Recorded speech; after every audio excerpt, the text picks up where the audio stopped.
Assalamualaikum warahmatullahi wabarakatuh. Selamat pagi anak-anak. Sehat semuanya? Alhamdulillah. Oke, sekarang Ibu akan absen kalian terlebih dahulu. Cika, Clara, Ridwan, Syifa, Budi. Alhamdulillah. Hadir ya semuanya. Oke, sebelum kita masuk ke pembelajaran kita pada pagi hari ini, mari kita bersama-sama membaca doa terlebih dahulu. Nah, doa ini akan Ibu pimpin sendiri. Jangan lupa tangannya diangkat, kepalanya ditundukkan. Bismillahirrahmanirrahim. Rabbi zidni ilma warzuqni fahma birahmatika ya arhamar rahimin. Amin. Alhamdulillah. Nah, sebelum kita masuk ke materi kita pada pagi hari ini, mari kita bersama-sama bernyanyi terlebih dahulu. Kita akan menyanyikan lagu Amal. Ya, ini menggunakan irama sholawat badar. Oke, kita mulai ya. 1, 2, 3. Salatullah salamullah ala toha rasulillah. Salatullah salamullah ala yasin habibillah. Dunia ini sebentar saja, dunia ini fata morgana. Penuhilah amal yang mulia agar dapat tempat di syurga. Salatullah salamullah ala toha rasulillah. Salatullah salamullah ala yasin habibillah. Wahai manusia tua dan muda, ingatlah mati di depan mata. Amal mulia masuk ke syurga, amal durhaka masuk neraka. Alhamdulillah. Nah, ada yang tahu hari ini kita mau bahas materi tentang apa? Kalau kalian kemarin udah baca, maka kalian akan tahu hari ini kita akan bahas materi tentang apa sih? Iya, kita akan membahas materi tentang mata pencaharian masyarakat Arab sebelum Islam. Nah, kita di masyarakat Indonesia juga pasti, termasuk kalian ya, itu ada yang berasal dari kota, ada juga yang berasal dari desa. Nah, demikian juga dengan masyarakat Arab jahiliyah dulu. Nah, mereka juga ada yang tinggal di kota, juga ada yang tinggal di desa. Nah, penduduk yang tinggal di kota disebut suku Hadari, artinya penduduk yang menetap di kota. Nah, mata pencaharian mereka adalah berdagang.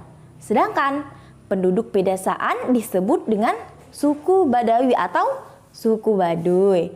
Nah, mereka itu adalah suku yang suka berpindah-pindah tempat.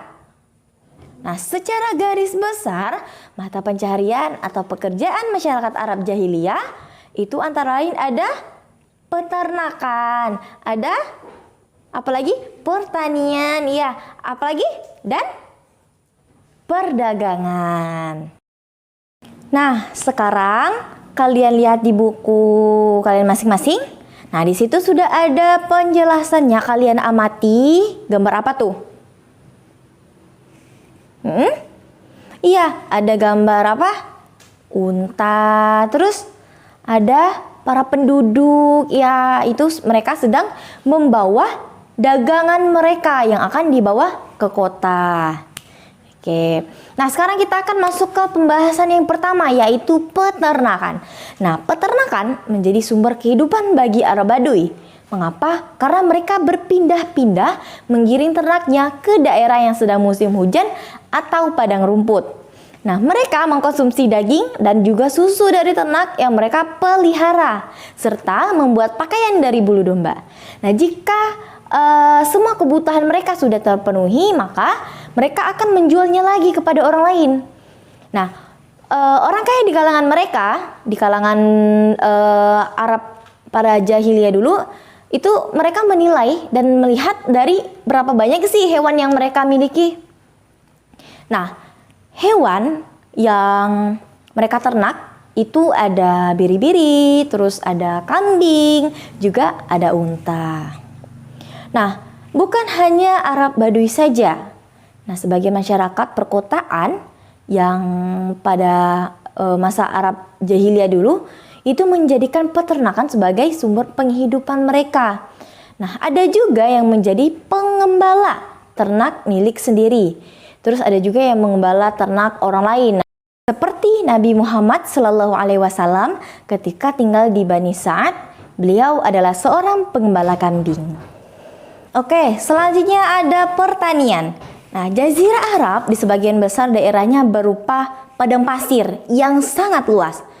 Keadaan di padang pasir itu sangat panas dan sangat gersang. Nah, di padang pasir itu hampir tidak ada pepohonan sedikit pun. Tetapi juga ada sebagian yang tanahnya subur. Nah, lahan yang subur itulah menjadi terletak di lembah-lembah yang terdapat mata air dan sering turun hujan. Suku Arab yang mendiami lembah yang subur itu mempunyai mata pencarian sebagai petani. Nah, tanah pertanian mereka itu antara lain ada sayuran juga dan buah-buahan. Hasil pertanian itu kemudian dijual lagi ke kota-kota seperti Mekah dan Madinah.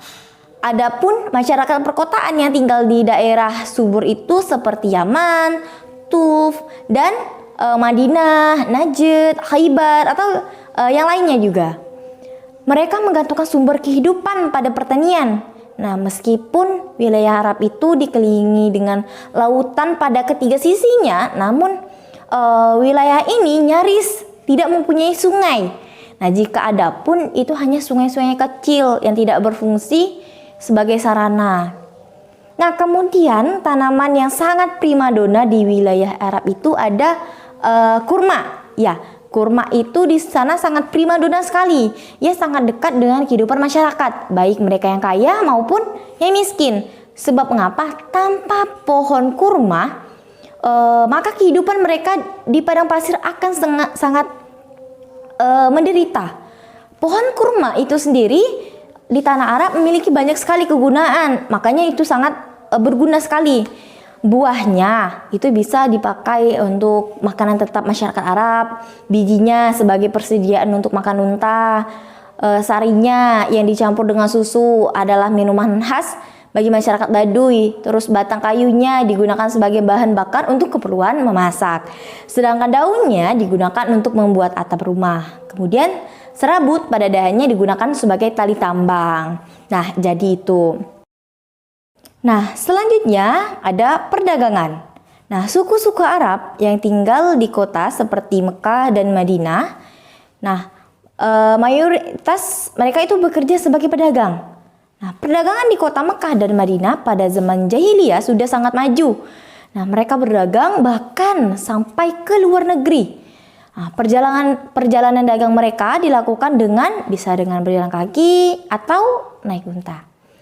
Nah, negara tujuan mereka itu antara lain ada Syam, terus Yaman, Persia, Habsyi, dan Mesir. Nah, negeri-negeri itu sangat jauh dari Mekah. Nah, bahkan untuk menempuh perjalanan mereka itu harus melewati padang pasir selama berhari-hari. Nah, biasanya mereka berangkat secara berombongan ke sana. Nah, rombongan pedagang itu biasa mereka menyebutnya dengan kafilah. Nah, mereka pergi berdagang itu kadang bisa berminggu-minggu, bahkan juga berbulan-bulan. Nah, barang dagangan mereka antara lain ada kemenyan, kain sutra, barang logam, terus ada minyak wangi. Nah, ketika mereka kembali lagi, mereka akan membawa gandum, terus ada minyak zaitun, beras jagung, dan pakaian untuk dijual kembali ke kota Mekah dan Madinah. Nah, pusat perdagangan yang sangat terkenal di sana itu di Mekah adalah Pasar Ukas yang terletak di Ka'bah, di dekat Ka'bah, Pasar Zil Majad, dan Pasar. Oke, itu tadi penjelasan yang sudah Ibu sampaikan. Ada yang ingin bertanya? Jika kurang jelas silakan ditanya ya, jangan malu-malu. Ya, silakan Syifa. Ingin bertanya apa? Oke. Nah, pertanyaan Syifa itu tadi, Bu, kenapa sih para pedagang itu perginya secara rombongan? Kenapa sih nggak mereka sendiri-sendiri aja gitu kan? Harus rombongan itu kenapa? Nah, karena supaya terhindar dari perompakan. Jadi mereka itu pergi bersama-sama agar terhindar dari mara bahaya. Jadi kalau mereka pergi ramai-ramai bersama-sama secara berombongan, berkafilah itu mereka akan aman dari perompakan. Nah, jadi seperti itu. Sudah jelas? Oke. Ada yang ingin ditanyakan lagi? Oke, sudah. Nah, sekarang Ibu akan ada yang ingin memberikan kesimpulan? Ada yang bisa? Nggak ada ya? Oke. Di sini Ibu akan memberikan kesimpulan. Nah, jadi mata pencaharian masyarakat Arab Badui itu di sana mereka ada tiga. Yang pertama itu ada peternakan, terus yang kedua ada pertanian, terus yang terakhir ada perdagangan. Nah, jadi tadi di sana peternakan tuh mereka menggunakan untuk kehidupan mereka sehari-hari. Mereka gunakan untuk membuat baju juga. Nah, peliharaan yang mereka ternak itu ada domba, biri-biri, tadi ada unta. Terus pertanian. Nah, primadona tanaman yang mereka tanam itu ada kurma. Nah, terus apalagi? Nah, bagi mereka yang tinggal di daerah lembah-lembah yang banyak airnya, yang subur itu, mereka menanam sayuran dan juga buah-buahan. Jadi itu pekerjaan mereka sebagai pertanian. Dan mereka akan menjualnya sayur dan buah-buahan itu ke kota. Nah, selanjutnya ada perdagangan. Nah, mayoritas perdagangan ini dimiliki oleh masyarakat yang tinggal di kota. Masyarakat yang tinggal di kota itu bekerjanya sebagai pedagang. Mereka akan menjual ke desa dan nanti kembali lagi ke kota, akan menjual lagi gitu. Nah, jadi seperti itu. Baik, sudah jelas semuanya? Alhamdulillah. Nah, Ibu akan memberikan kalian tugas. Nah, tugas itu jangan lupa dikerjakan ya. Nanti dikerjakan di rumah, terus dikumpulkan minggu depan di pertemuan kita selanjutnya. Oke? Baik. Nah, sekarang kita tutup pembelajaran kita pada pagi hari ini. Kita bersama-sama membaca doa, yaitu membaca surah Al-Asr. Baik, tangannya diangkat, kepalanya ditundukkan. Bismillahirrahmanirrahim. Wal 'asr. Innal insana lafi khusr. Illa alladhina amanu wa 'amilus shalihat. Wa tawasaw bil haqq wa tawasaw bis sabr. Shadaqallahul azim. Alhamdulillah. Nah, baik, jangan lupa minggu selanjutnya kalian baca lagi bukunya sebelum kita masuk ke materi selanjutnya di bab 3. Oke? Dan jangan lupa tugasnya dikerjakan, minggu depan dikumpulkan ya. Oke, baik, terima kasih. Mohon maaf jika hari ini Ibu terdapat perkataan yang salah. Terima kasih. Wassalamualaikum warahmatullahi wabarakatuh.